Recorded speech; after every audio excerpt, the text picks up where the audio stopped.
যেহেতু প্রচণ্ড গরম, তাই আমরা সবাই ভাবলাম যে আজ আমরা আম খাবো এবং সেই আম এমনিতে যে কোনো জায়গায় বসে খাবো না, আমরা সেই আম নিয়ে তারপর নদীতে গিয়ে তারপর সেখানে বসে তারপর খাবো।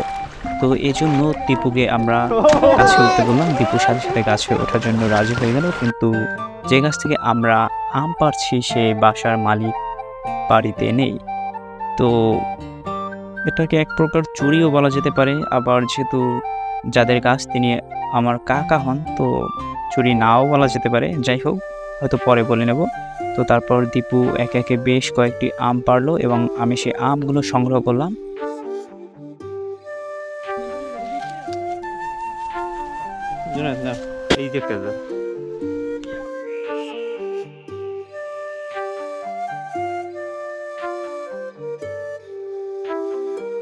এবং সেই আমগুলো সংগ্রহ করার পর তারপর এর সাথে যে অন্য প্রয়োজনীয় জিনিস লাগে, যেমন লবণ, মরিচ, তারপর সরিষার তেল, চিনি, লেবু পাতা, সেগুলো নিয়ে আমরা সবাই একসাথে নদীর পাড়ে দিকে রওনা হলাম।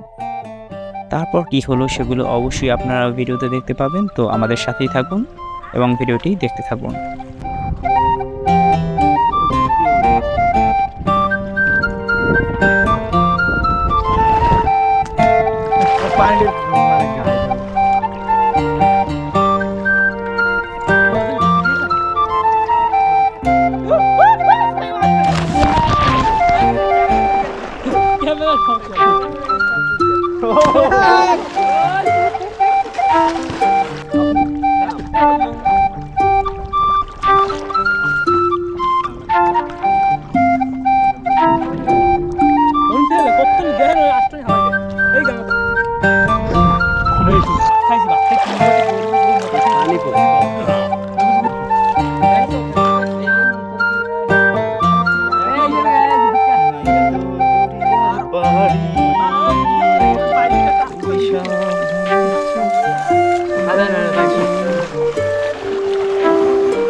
ভাই ভাই এদিকে ওদিকে তুমি দিকে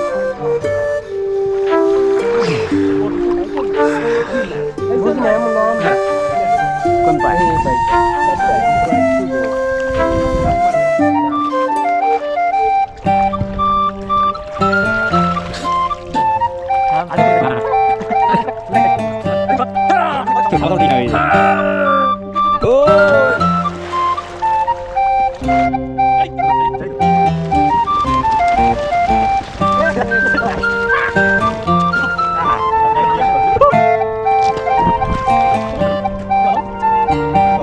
কি বলবো?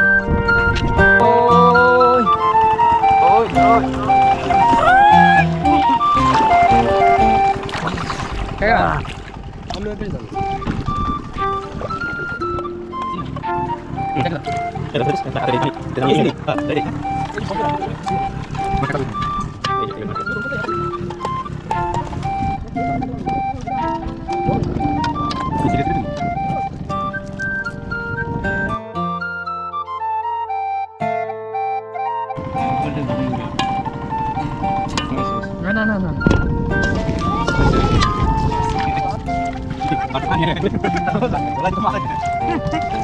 ওরা এনে দাও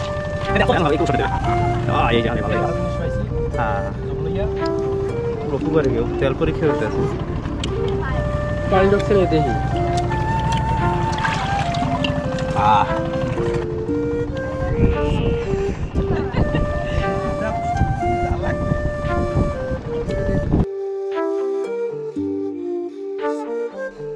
তো এরকম মজার মজার অভিজ্ঞতা আমাদের যদি কারো থাকে তবে অবশ্যই আমাদের সাথে কমেন্ট করে শেয়ার করবেন, এবং এরকম করে যদি কেউ কখনো খেতেন তবে অবশ্যই আমাদেরকে জানাবেন।